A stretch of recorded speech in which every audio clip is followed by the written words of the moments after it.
보도의 진실과 시청자의 진심을 알아봅니다. YTN 뉴스 FM 열린 라디오 YTN. 저는 프로듀서 김양원입니다. 오늘 식탁에 김 반찬 올리셨습니까? 작년에는 김 양식업이 매우 어려웠다고 하죠. 예상치 못한 태풍 피해로 김이 죄다 바다로 떠내려갔다는 건데요. 극심한 기후변화로 인한 피해가 고스란히 우리에게 돌아오고 있다는 걸 정말 실감하는 얘기죠. 세계적인 CEO와 리더들은 기후변화 대응을 곧 직면할 전 지구적인 위기로 꼽고 있다고 하는데, 그래서 요즘 탄소 중립과 신재생 에너지가 떠오르는 이슈입니다. 우리나라에서는 이에 더해 탈원전도 뜨거운 감자인데요. 관련한 팩트체크 내용 잠시 후 만나보시고요. 성전환 수술 뒤에 강제 전역된 변희수 전 하사의 갑작스런 사망 소식, 그리고 대표적인 성소수자 활동가들의 잇따른 극단적인 선택이 있었죠. 차별과 혐오가 일상이 된 성소수자 관련 보도들, 미디어 비평에서 살펴보겠습니다. 3월 6일 토요일 순서 바로 시작하죠.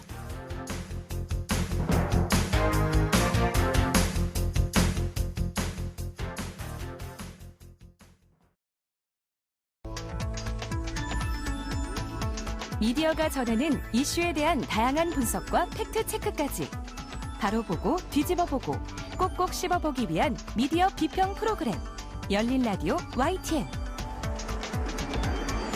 네, 한 주간 뉴스를 꼭꼭 씹어보는 시간 미디어 비평입니다. 오늘은 김원경 뭉클미디어 인권연구소장과 전화 연결돼 있습니다. 소장님, 안녕하세요. 안녕하세요. 네. 자, 지난 3일이었는데요. 안타까운 소식이 전해졌습니다. 성전환 수술 뒤에 군대에서 강제 전역당한 변희수 전 하사의 사망 소식인데요. 자신은 대한민국의 군인이고 싶다며 울먹이던 변 하사의 기자회견 장면 다들 네네. 기억하실 텐데요. 네. 오늘은 우리 언론의 그 성소수자 관련 보도를 이참에 짚어주신다고요? 네네. 먼저 상가 고인의 명복을 빕니다. 변 전 하사는 지난 2017년 육군 부사관으로 임관한 뒤에 2019년 11월에 타이에서 성전환 수술을 했습니다. 그는 군에서 계속 복무하기를 희망했지만 육군은 심신장애 3급 판정을 내리고 전역심사위원회의 회부에 지난해 1월 강제 전역을 결정했습니다. 변 하사는 전역심사를 이틀 앞둔 지난해 1월 20일 인권위에 진정을 제기하고 부당한 전역심사 중지를 요청하는 긴급구제 신청도 함께 제기했어요. 국가인권위원회가 다음 날 긴급구제 결정을 내리고 육군 본부의 전역심사위원회 개최를 3개월 연기해 줄 것을 권고했습니다. 하지만 육군은 전역심사를 강행했고 변 하사는 육군을 상대로 행정소송을 제기한 상태에서 사망 소식이 들려온 것입니다. 작년 8월에 계룡대 관할 법원인 대전지법의 육군참모총장을 상대로 전역 처분 취소 청구 소송을 낸 건데요. 네. 다음 달 15일에 이 소송의 첫 변론이 예정되어 있었습니다. 그래요. 이 변 전 하사가 성전환 수술을 이유로 강제 전역을 결정한 군 당국에 대해서 이건 차별이다라면서 소송을 제기하는 등 의지를 보여왔던 터여서 네네. 갑작스러운 사망 소식이 참 더 놀랍고 안타까움을 자아냈는데요. 이와 관련해서 어제죠. 조계종 사회노동위원회는 변 전 하사를 포함해서 최근 잇따른 성소수자들의 사망이 사회적인 타살이라면서 조속한 차별금지법 제정을 촉구하기도 했습니다. 자, 그런데 왜 이렇게까지 됐을까 이런 생각이 드는데 그동안 언론 보도 어떻게 평가하십니까? 일단은 변호사 관련된 언론 보도를 비평하는 것이 참 어려웠습니다. 왜냐하면은 기존의 언론 보도 비평이 거의 없는 거예요. 저 자신도 생각해보면은 변호사 관련된 보도를 제대로 비평해보지 못했다라는 생각이 들어서 반성을 많이 했습니다. 그리고 저만 안 했나 싶어서 다른 여러 미디어 비평 기사들을 굉장히 꼼꼼히 찾아봤는데요. 네. 다른 데서도 마찬가지로 이 사안에 대한 총체적인 언론 비평 기사들이 없었습니다. 이 점에 대해서 새삼 우리가 반성해야겠다라는 생각이 들었고요. 이런 이유로 체계적으로 변희수 전 하사 관련한 이슈가 우리 언론에 어떻게 보도되었는지 양적으로 질적으로 평가하기란 좀 불가능한 수준이었습니다. 다만 이 이슈가 워낙 흥미를 가질 만한, 언론이 좋아할 만한, 한마디로 팔릴 만한 아이템이었기 때문에 언론 보도 양은 적은 편은 아닙니다. 솔직히 말씀드리면 굉장히 많아요. 네. 너무 많아서 비평하기가 어려운 거거든요. 하지만 그 많은 보도들이 과연 의미 있는 내용이었을까 생각해보면 그렇지 않은 것 같습니다. 되돌아보면 우리 언론이 그를 흥미 위주로만 이야기했고 그를 둘러싼 찬반 의견을 합리적인 논쟁처럼 그야말로 기계적 균형을 맞춰서 처리를 했는데요. 네. 그처럼 수박 겉핥기식으로 이야기하는 것은 본질적으로는 혐오를 전달하는 것 이상은 아니었다. 제도를 바꾸는 데는 결코 도움이 되지 못하는 보도였다라는 생각이 듭니다.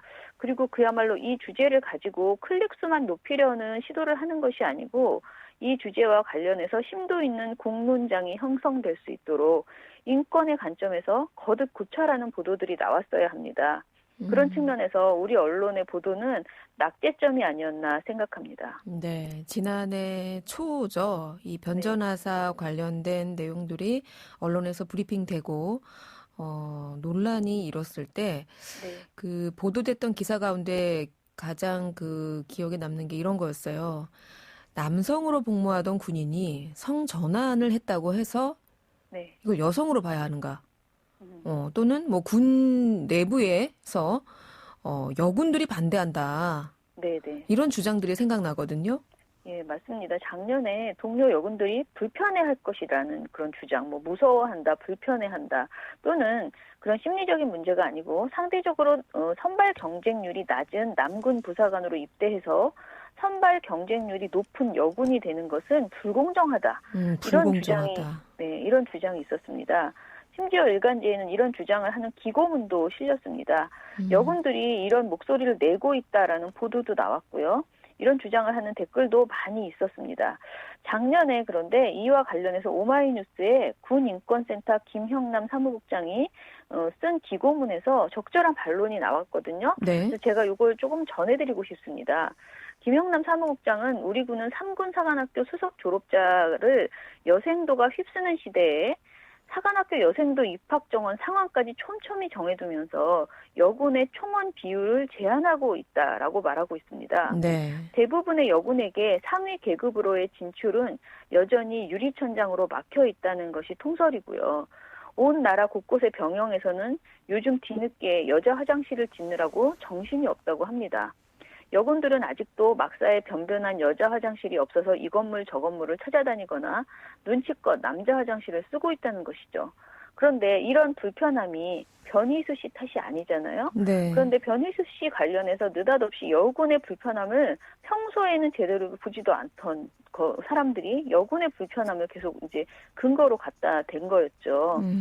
그에 대한 반대 논리로 실체가 불분명한 여군의 불편함을 굳이 이렇게 갖다 대치시키는 이런 태도들, 다른 합리적인 근거도 없이 여군만을 계속 여군의 목소리를 대는 것은 사실은 굉장히 비겁하고 또 한편으로는 폭력적이었다. 특히 여군으로 재입대하라라고 요구하는 것은 매우 폭력적이었다. 사실 그분이 여군으로 만약에 지원했으면 과연 재입대가 됐을까? 실력의 문제가 아니고 그것을 허락하는 군이었을까라는 그런 생각이 듭니다. 그래요. 어떤 분은 우리 사회에 여성과 남성으로 성 정체성을, 젠더를 이분화하는 구조 자체가 문제다라는 지적도 하더라고요. 성 전환했으면 여성과 남성만 있는가, 제3의 성은 없는 것인가 이런 지적도 하시던데 말씀 들어보면 군내에서의 여성 차별도 해결되지 않은 이런 상황 속에서 오히려 또 여성과 어떻게 보면 제3의 성이라고 쓴 변전화사의 어떤 대립구도로 이렇게 언론이 부각시키면서 사실은 이거는 사실 변죽인데 변죽에만 집중한 게 아닌가 이런 지적을 해주신 것 같아요. 근데 사실 우리 언론이 보도한 것들을 보면 그 언론 기사 그 자체도 사실은 뭐 아까 의미를 둘 만한 기사가 없었다 이렇게 평가를 하셨지만 그 기사에 달리는 댓글들 정말 심각하다 이런 생각도 들거든요. 네, 맞습니다. 미디어로 인한 트랜스젠더 혐오를 경험한 적이 있는가 이런 실태조사가 나왔거든요. 국가인권위원회가 지난 2월 9일에 트랜스젠더 혐오 차별 실태조사 결과를 발표를 했습니다. 이 조사가 국가기관이 낸 첫 실태조사이고요. 591명이라는 많은 수의 트랜스젠더가 설문에 참여해서 국내 최대 규모의 연구였습니다. 그런데 이 조사에서 미디어 경험에 대한 것도 물었는데요. 한국의 트랜스젠더 10명 중 8명이 미디어를 통해서 혐오 표현을 접한 것으로 나타났습니다. 상당수 사람들이 트랜스젠더를 접하는 창구인 미디어가 편견과 혐오를 오히려 강화하고 있다라는 것인데요. 아까 말씀하실 때 성소수자 관련된 그런 보도보다 그 댓글이 더 문제라고 하셨잖아요. 네. 그런데 일단은 보도 자체가 많이 있으면 거기에 또 그 장이 열리면서 거기에 또 댓글이 쓰이거든요. 네. 그래서 사실 제대로 된 보도가 아니라면 사실 많지 않은 게 오히려 낫다라는 생각도 들거든요. 안 하는 이만 못한. 그렇죠. 네. 인터넷에서 혐오 표현을 접했다는 답변은 97.1%에 달했습니다. 가장 많았어요. 대다수네요. 네, 언론을 통해서 접한 경우는 87.3%, 그리고 영상을 통해서 혐오를 접했다라는 분은 76.1%였습니다. 결론적으로는 일상적으로 사용하는 거의 모든 미디어에서 트랜스젠더에 관한 혐오 표현이 생산되고 있다. 그런데 특히 인터넷이라고 하는 부분, 다시 말해서 트위터, 페이스북, 유튜브, 온라인 커뮤니티 등에서 댓글 등에서 이런 것을 많이 느꼈다라는 것이죠. 그렇군요. 혹시 이번에 소개해 주신 이 국가인권위의 조사 결과에 네. 그 사망한 변희수 하사 네. 관련된 내용도 포함되어 있었습니까? 네, 질문이 있었더라고요. 조사 당시에 변희수 하사 사건과 숙명여대 사건에 대한 혐오 표현 경험을 물었어요. 네. 변희수 하사 전역 조치 사건을 알고 있는 참여자 573명 중에서 94.8%가 이 사건과 관련해서 혐오 표현을 접한 경험이 있다라고 답했습니다. 그리고 87.6%가 해당 사건에 대한 사회적 반응으로 인해서 힘들었다라고 응답을 했습니다.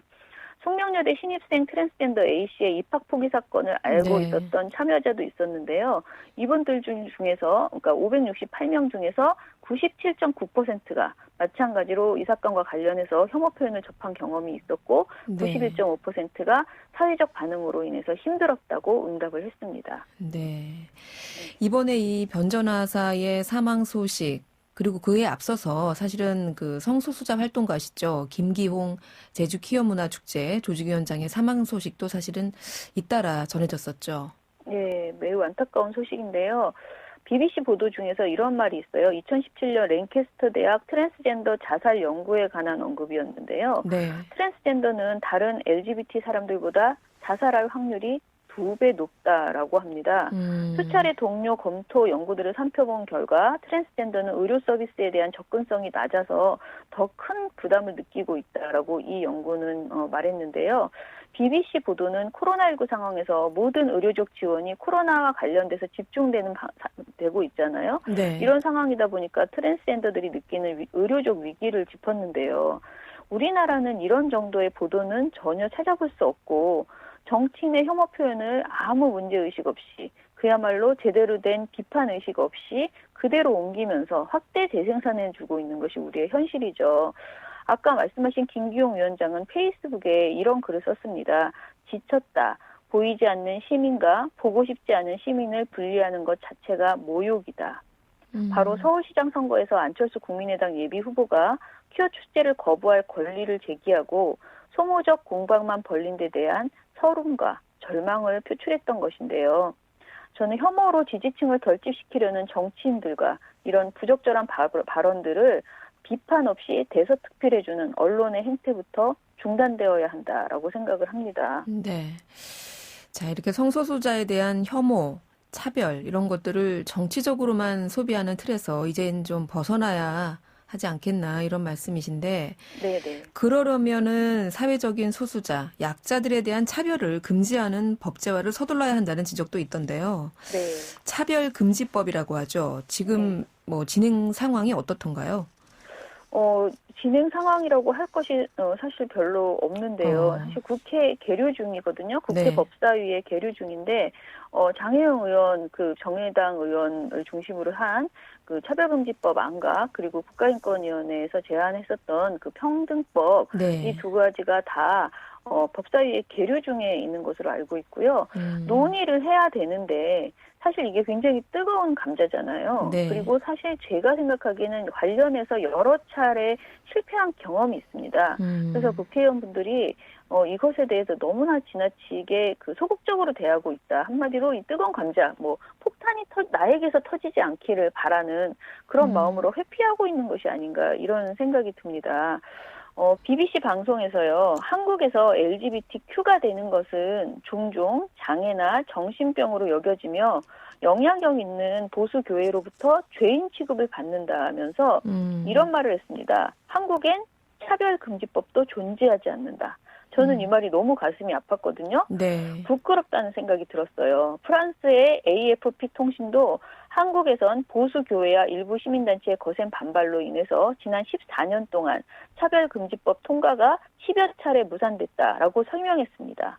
이제 국회는 더 이상 눈치만 보면서 회피하려고 하는 이런 행태를 중단해야 합니다. 변희수 씨의 죽음을 일부 언론에서는 사회적 타살이다. 우리 모두에게 책임이 있다라고 하지만요. 저는 그 책임을 평등법 제정을 반기해온 국회와 그리고 인권위 권고에도 불구하고 변하사의 강제 전역을 결정한 국방부가 조금 더 크게 느껴야 한다라고 생각을 합니다. 그렇습니다. 자, 변전하사 사망 직후에 국방부가 이런 논평을 했죠. 민간인 사망 소식에 따로 군이 입장을 낼 것은 없다. 예. 네. 사실 우린 지금도 이 방송 중에 변전하사라고 부르고 있지 않습니까? 네네. 네, 이거 군대에서 쓰는 사실은 직급인데요. 네. 자, 마지막으로 이런 차별금지를 위한 미디어 역할 어떻게 해야 될까요? 사실 아까 말씀드린 국가인권위원회 차별실태조사 보고서에서 굉장히 다양한 대안을 소개했더라고요. 제시했어요. 네. 그걸 좀 소개해드리고 싶은데요. 방송통신심의위원회와 언론중재위원회 등 심의기관이 특정 집단에 대한 증오, 적대, 차별을 강화하는 혐오 표현에 보다 적극적으로 대처해야 한다라는 내용이 나옵니다. 또 언론이나 인터넷 사업자가 자체적으로 혐오 표현 대응 가이드를 마련했으면 좋겠다. 그리고 미디어 종사자들이 책임의식을 가져야 한다. 성평등 조항을 포함하고 있는 인권 보도 준칙을 더 철저히 준수해줘야 한다. 또 미국의 성소수자 미디어 운동단체인 GLAAD가 제시한 지침처럼 미디어가 트랜스젠더를 어떻게 다뤄야 할지 가이드라인을 만들어서 배포, 홍보할 필요가 있다 등을 제시했습니다. 네. 지난 2017년이었던 것 같은데 대선 후보 토론회에서 이 동성애에 대한 찬성 또는 반대 이렇게 입장 질문을 그 대선 후보들에게 던졌어요. 그 당시에 심상정 당시 정의당 후보의 답변을 좀 소개해드리면서 오늘 코너를 맺을까 하는데 이분이 이렇게 말씀하셨더라고요. 동성애는 찬성과 반대의 문제가 아니다. 나는 이성애자지만 성소수자의 성 정체성은 존중되어야 한다. 예, 오늘 미디어 비평은 여기까지 듣도록 하겠습니다. 고맙습니다. 감사합니다. 네, 지금까지 뭉클 미디어 인권연구소 김원경 소장이었습니다. 열린 라디오 YTN에서는 시청자 여러분의 목소리를 듣습니다. 참여 신청과 의견은 유료 문자 샵 0945, 우물정 0945나 YTN 라디오 프로그램 열린 라디오 YTN 게시판을 통해 남겨주세요. 네, FM 94.5MHz로 방송되는 열린 라디오 YTN 함께하고 계십니다. 이번에는 지난 한 주간 있었던 뉴스들 가운데 사실 확인이 필요한 뉴스를 팩트체크해 보겠습니다. 팩트체크 전문 미디어죠. 뉴스톱의 송영은 팩트체커 전화 연결돼 있습니다. 송 기자님 나와 계세요? 네, 안녕하세요. 네, 안녕하세요. 네. 자, 오늘 첫 번째 팩트체크는 어떤 겁니까? 네, 전국경제연합회 전경련이죠. 여기서 주요국의 기후변화 대응이라는 제목으로요. 주요국가의 에너지 정책 국제 비교 자료를 냈습니다. 기후변화에 따른 주요 선진국의 에너지 정책 대응 방향을 분석한 그런 내용인데요. 한마디로 기후변화에 대응하기 위해서는 석탄 화력 발전 등은 줄이는 대신 재생에너지를 늘리고 있다. 하지만 원자력 발전은 지킨다. 한국만 제외하고 이런 얘기입니다. 과연 우리나라만 탈원전을 외치고 다른 주요국들은 원전을 지키고 있는지 이런 걸 팩트체크를 해봤습니다. 네. 최근에 월성원전 논란에서 보듯이 우리나라에서는 현 정부의 탈원전 정책과 관련한 이슈가 사실 첨예합니다. 네. 네, 그런데 우리가 다른 주요 선진국의 원전 정책 방향과는 반대로 가고 있다라는 지적을 정경련이 자료를 통해서 한 것이군요. 네네. 네, 우선 이 자료에서 좀 전제를 살펴봤는데 전경련이 이제 비교한 국가가 주요 선진국과 중국, 뭐 우리나라 이렇게 7개를 뽑았는데요. 이게 맞는지 좀 확인해봤습니다. G5라고 하는데 미국, 일본, 독일, 영국, 프랑스 거기에 중국과 우리나라 이렇게 포함해서 7개 나라를 했고요. 네. 설명 말씀드린 대로 G5 국가와 중국과 한국을 합친 7개국이다 이건데 이 G5라는 것들을 세계 주요국으로 한 것은 이게 좀 객관적 기준이 좀 애매한데요. 일단 G5를 찾아보면 1973년에 결성된 선진 5개국 협의체의 이름입니다. 최근엔 잘 안 쓰이죠. 잘 못 들어보신 것 같아요. G7은 들어봤는데 G5는 네. 잘 안 들어본 것 같아요. 네, 보통 요즘 선진국이나 주요국 모임으로는 G7 혹은 G20이 있습니다. 네. 그래서 그냥 최근 트렌드에 맞게 그냥 G20이나 G7이나 G20을 쓰면 좋을 걸 왜 굳이 48년 전 기준인 G5에다가 중국과 한국을 더했을까 좀 궁금증이 생겼습니다. 네. 왜 그랬대요? 네, 이 자리 결론을 보면 좀 짐작할 수 있는데요.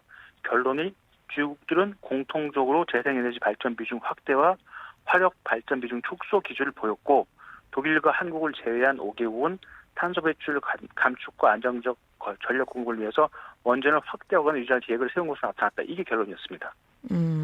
그러니까 이번 그 기준에 들어간 7개 나라 중에서 독일하고 한국을 제외하면 대부분 원전을 확대하거나 유지한다라는 거네요. 네네. 네, 그렇습니다. 그런데 정경련이 제시한 내용 중에 프랑스를 보면 프랑스는 2차 장기 에너지 계획에서 2015년 75.1%였던 원전의 발전 비중을 50%로 낮추는 게 현재 목표로 나와 있습니다. 네. 하지만 정경련 자료에서는 이를 두고 프랑스는 원전을 기후변화 대응과 안정적 전력 공급을 위한 중요 기조 전원으로 인식해서 장기적으로는 50% 수준의 비중을 유지할 계획이다. 이렇게 평가를 했습니다. 네. 또 그러면서 우리나라에 대해서는 원전 설비 비중을 2020년 18.2%에서 2034년 10.1%로 대폭 감축할 것이다. 이렇게 썼습니다. 원전 비중이 75%인데 프랑스는. 네. 근데 이거를 50%로 낮추는 거는 이제 산수를 해보면 저희가 25% 정도 낮추는 그렇죠. 건데 네. 이거는 유지라고 평가를 하고 네네.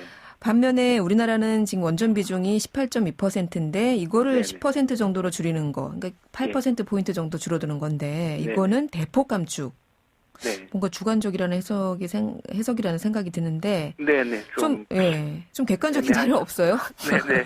그래서 일단 나라를 이게 G7도 아니고 선정하기 좀 애매해서 저희가 그냥 뉴스톱에서 G7 국가를 기준으로 대상을 늘려봤습니다. 네. G7이면 아까 말씀드린 5개국에 이탈리아와 캐나다가 포함이 되는데요. 네. 먼저 이탈리아는 원전을 아예 활용하지 않고 있습니다. 지난 1987년 국민투표로 탈원전을 결정했고요. 모두 4기가 있었는데 다 영구 정지 상태입니다. 그리고 이후인 2011년 6월에 그때 국민투표를 통해서 이 당시 베를루스코니 정부가 원전을 재개하려고 했는데 이탈리아 유권자들은 모두 압도적인 거부 의사를 밝혔습니다. 투표에서. 네. 그 이후 현재 이탈리아에는 가동 중인 원전이 전혀 없습니다. 그렇군요. 네, 독일은 아까 정경련에서 발표한 대로 2022년까지 원전 가동을 전면 중지할 계획이고요. 이 G7에 속하는 캐나다는 정경련 자리가 없었죠. 현재 신규 원전 건설 계획을 연기했습니다. 다. 네. 그리고 또 프랑스는 원전 비중을 낮출 계획입니다. 네. 그리고 일본은 현재 후쿠시마 사고 이후에 29%에 달했던 원전 비중이 7.5% 줄었고요. 현재 일본 정부는 좀 늘릴 의사를 갖고 있는데 이게 여론이 지금 좋지 않아서 부지 선정이 어려워서 현재는 시전되지는 좀 미지진 상황입니다. 네, 그래요. 최근에도 그 인근 바다에서 그 네. 지진, 해일이 네네. 발생했다라는 소식도 들었었는데 네. 자, 정리하자면 정경련 자료에서 원전을 유지하거나 지킨다. 이렇게 주장했던 5개 나라 중에서 미, 중, 영. 여기는 맞고. 네네. 근데 프랑스는 틀렸고. 네, 틀렸다고 볼 수 있습니다. 네. 일본은 뭐 그럴 수도 있고 아닐 수도 있고 뭐 일단은 보류. 네네. 네. 두 곳이 애매한 거죠. 네. 그리고 또 지금 우리 송 기자님이 객관적인 기준으로 좀 살펴본 네. 그 G7으로 네. 그 대상을 확대해 보니까 네. 7개 나라 중에서 4개국은 탈원전 또는 비중 축소. 뭐 이렇게 정리하면 될까요? 네, 이렇게 보는 게 맞을 것 같습니다. 그러면은 애초에 재생에너지는 늘리고 있다. 네, 주요 네. 선진국들이 정경련 네, 네. 자료에서 주장한 이건 사실입니까? 네, 맞습니다. 이건 정경련도 인정을 한 건데요. 크게 재생에너지는 늘리는 상황이고 원전은 뭐 현상 유지력은 다시 늘리고 있다 이렇게 진단을 했는데 재생에너지는 맞기 때문에 전체적으로 정경련이 낸 자료는 절반의 사실로 판정을 했습니다. 그렇군요. 네. 자, 다음 팩트 체크는 최근에 좀 반발이 많았던 네. 이슈네요. 네.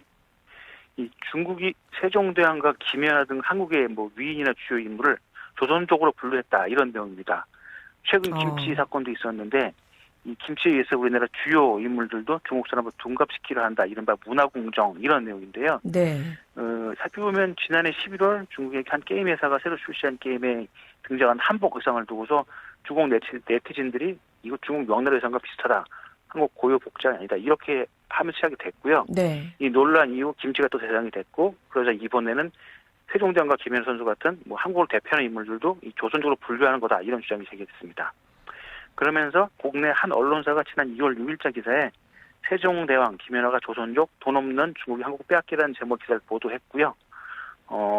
이 보도 내용에 보면은 위키피디아 중문판이 있습니다. 네. 한국에는 위키피디아 한글판이 있고요. 네. 이 조선족 검색 항목에 한국의 유명 인물들이 등재가 돼 있다 이런 내용을 기사는 소개하면서 이거는 위키피디아 등재는 곧 중국발 한국 빼앗기 시도의 일환이다 이렇게 기사를 썼습니다. 이 한민족을 조선족으로 분류해서 한국인을 중국의 소수민족으로 비교하려는 목적으로 간주했습니다.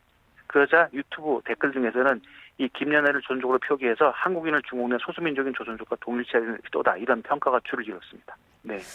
자, 그러면 하나씩 좀 살펴볼게요. 뭐 세종대왕하고 김연아 선수가 조선족이다. 이건 좀 우리로서는 말도 안 되는 주장인데 네. 먼저 이 조선족이라고 하면 네네. 중국 국적을 가진 우리 동포를 말하는 거 아닙니까?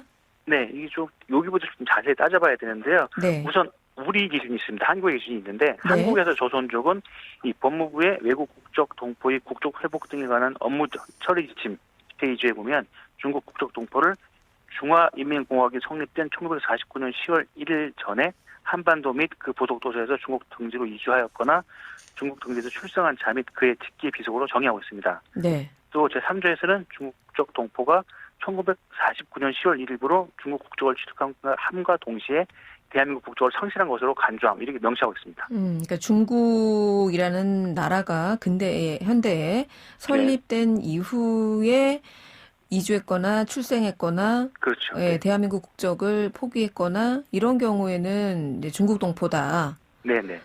자, 그러면 한국계 중국인 이 정도로 볼 수 있는 거죠. 그렇죠. 네네. 그런 우리 법은 그렇게 조선족을 그렇게 정의하고 있는데 네네. 중국에서는 어때요? 네, 그 논란이 있는 위키피디아 중문판의 조선족 항목을 살펴보면 조선족을 한민족, 조선민족 그리고 고려인과 동요로 명시했습니다. 저희가 좀 다른 거죠. 그러면서 세종대왕, 김연아 선수의 김일성, 뭐 박정희 전 대통령, 김대중 전 대통령 등도 이 모두 조선족으로 분류하고 있습니다. 네. 그런데 같은 항목 아래에 네. 중화인민공화국 소수민족은 해당 문서를 참고하시라고 하면서 중국 조선족이라는 용어가 따로 언급되어 있습니다. 아, 그러면은 조선족하고 중국 조선족을 구분하는 거네요. 네, 중국 위키피디아에서 그렇게 돼 있는 겁니다. 그래서 이제 다시 중국 조선족 문서는 중국 내에 거주하는 소수민족인 조선족에 대해 설명하고 있는데요. 여기 중국 조선족을 대표하는 인물로는 1910년에 조선에서 태어나 1920년대에 중국으로 이주한 후 중국에서 활동한 유명한 김현민이라는 영화배우가 있습니다. 네네. 그분과 또 1961년 베이징의 조선족 가정에서 태어나 중국 현지 중국 로큰롤의 아버지로 불리는 가수 최건을 언급하고 있습니다. 그렇다면 네. 이 중국판 위키피디아에서 세종대왕 그리고 김연아 선수가 조선족으로 되어 있다는 거는 맞지만 네, 맞습니다. 그 내용상의 정의는 한국과 중국 두 나라의 조선족의 정의가 다르기 때문에 빚어진 거네요.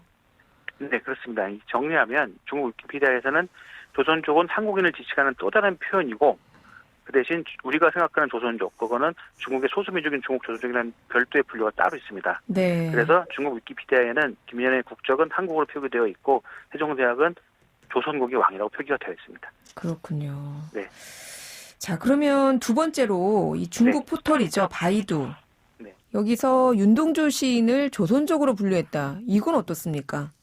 예, 요것도 살펴보니까 이 바이두에서 윤동주를 검색하면 윤동주 시인의 국적은 중국, 민족은 조선족으로 표기하고 있습니다. 그리고 윤동주는 중국 조선족의 애국 시인이며 거주지는 중국 조선족 자치주 명동춘이라고 설명을 하고 있습니다. 또 바이두에서 김연아를 검색하면 국적과 거주지를 한국으로 표시하고 있습니다. 또한 설명에는 한국 최초로 동계올림픽의 피겨스케이팅 종목에서 금메달을 딴 선수라는 점을 언급하면서 이 윤동주 시인의 조선과 구분되는 한국이라는 용어를 사용하고 있습니다. 우리는 윤동주 시인이나 뭐 세종대왕님이나 김연아 선수나 다 우리 대한민국 한국 사람이라 생각하는데 이 중국 포털에서는 윤동주 시인은 국적이 중국인이고 김연아 선수는 한국인이고 또 이렇게 돼 있네요. 네. 그렇습니다. 이처럼 최근 중국과의 조선족 논란, 사실은 역사적인 측면에서 동북공정 많이 들어보셨죠? 이거에 이어서 뭐 김치공정을 거쳐 이제는 문화공정까지 이렇게 계속해서 시도하고 있는 중국인데요. 우리의 주권을 지키는 일입니다. 이렇게 좀 따져보고 잘못된 사실을 바로잡는 작업 계속 해야 될 것 같습니다. 오늘 말씀은 여기까지 들을게요. 고맙습니다. 네, 감사합니다. 네, 지금까지 뉴스톱의 송영은 팩트체커였습니다. 진실을 전합니다. 진심을 다합니다. 시청자 여러분의 목소리에 귀 기울이는 YTN 뉴스 FM 열린 라디오 YTN. 토요일 저녁 8시 20분에 방송됩니다. 네, 이번에는 YTN 라디오 프로그램들을 모니터링하고 평가해 보겠습니다. 박은하 시청자평가원 전화 연결되어 있는데요. 평가원님 안녕하세요. 네, 안녕하세요. 네. 이번 주에는 어떤 프로그램 모니터링 하셨습니까? 네, 오늘 말씀드릴 프로그램은 이제 YTN 라디오의 아침을 책임지고 있는 시사 프로그램이죠. 평일 오전 7시 20분부터 8시 56분까지 진행되는 프로그램 황보선의 출발 새아침에 대해 살펴보았습니다. 네, 들어보시니까 어떠셨습니까? 네, 먼저 2월 22일 월요일에 방송된 이슈 점검 코너에 대해 말씀드리고 싶은데요. 이날은 이제 강력범죄를 저질러 금고 이상의 형을 선고받은 의사의 면허를 취소하자는 내용의 의료법 개정안에 대한 인터뷰가 있었습니다. 의료법 개정안이 지난 19일 국회 보건복지위원회를 통과한 것과 관련해서 김남국 더불어민주당 의원과 인터뷰가 진행됐는데요. 진행자는 이제 원래는 이제 대한의사협회가 총파업을 예고한 상황이라 최대혁 대한의사협회 회장을 섭외하려 했으나 거절 의사를 보내왔다고 설명했습니다. 대한의사협회의 주장의 의도가 무엇인지 직접 들을 수 있는 자리였다면 좋았겠지만 의사협회 회장의 거절에 인터뷰를 진행할 수 없는 상황에서 수술실 CCTV 설치 운영을 의무화하는 법안을 대표 발의한 김남국 의원이 해당 사안에 대해 많은 내용을 설명해 주어 비교적 잘 파악할 수 있었습니다. 특히 이제 대한의사협회가 보복 입법이라고 주장하는 것에 대해서는 직접 역대 의료법 개정안 의사록을 조사해와 2007년부터 2018년까지 발의 내용을 토대로 이제 근거 있는 반론을 제시하려고 했던 점에서 신빙성과 타당성이 느껴졌습니다. 네. 국회에서 발의된 법안이죠. 의료법 개정안에 대한 인터뷰를 짚어주셨는데 반대쪽 인터뷰도 혹시 이루어졌습니까? 네, 이제 그 다음 날인 2월 24일 화요일 방송에서는 이제 이슈 인터뷰 코너로 대한의사협회 김대하 대변인과 이 논의를 이어갔는데요. 이제 우선 금고 이상의 선고된 의사 면허를 일정 기간 취소하는 내용의 의료법 개정안을 두고 논란이 거센 상황에서 이제 대한의사협회의 입장을 직접 들을 수 있는 기회를 다시 마련한 것에 대해 긍정적으로 평가하고 싶고요. 이제 다만 이제 대한의사협회의 이제 다수 주장들이 국민을 설득하기엔 어려운 부분들이 많았다고 생각합니다. 이제 예를 들어서 이제 중범죄를 저지른 의사 면허를 최대 5년간 취소하는 것에 대한 것은 반대할 명분이 없지 않느냐라는 질문에 이제 살인이나 중범죄를 저지르는 의사는 많지 않기 때문에 광범위하게 이것을 적용 대상으로 하는 것은 또 다른 피해를 우려하는 것이고 의료계 내부에서도 이런 소수의 잘못된 행위를 하는 의사들 때문에 전체 의사의 명예가 손상되는 것에 대한 불만과 문제의식이 있다라고 의견을 내놓습니다. 이제 중범죄를 저지르는 의사가 소수이기 때문에 모든 의사들에게 적용되는 법안이 만들어지는 것은 다른 피해를 낳을 것이고 이제 의사 명예를 손상시킨다는 말은 논리적인 주장이 아니라는 생각이 되고요. 또한 이제 백신 접종에도 관여하지 않겠다는 대한의사협회의 발언에 대해서도 진행자의 질문이 있었는데 이에 대해서는 이제 시원하고 명쾌한 답변을 듣지는 못했습니다. 왜 백신 접종을 거부하는지 이유를 설명해 준다면 좋았을 텐데 계속해서 이제 애둘러 이야기하다가 인터뷰가 끝이 났습니다. 그랬군요. 최근에 그 논란이 됐었죠. 의료법 개정안에 대해서 의사협회가 그러면 우리 백신 접종할 때 협조하지 않겠다 이런 발언을 해서 논란이 됐던 사안을 양측의 인터뷰 내용을 짚어주셨습니다. 자, 다음은 어떤 내용 모니터링 하셨나요? 네, 이제 다음은 2월 22일 월요일에 방송된 이제 박원석의 밑줄 코너에 대해서 말씀드리고 싶습니다. 이 코너는 이제 박원석 전 정의당 의원이 몇 가지 핵심 뉴스를 골라서 중요 부분을 다뤄보는 코너인데요.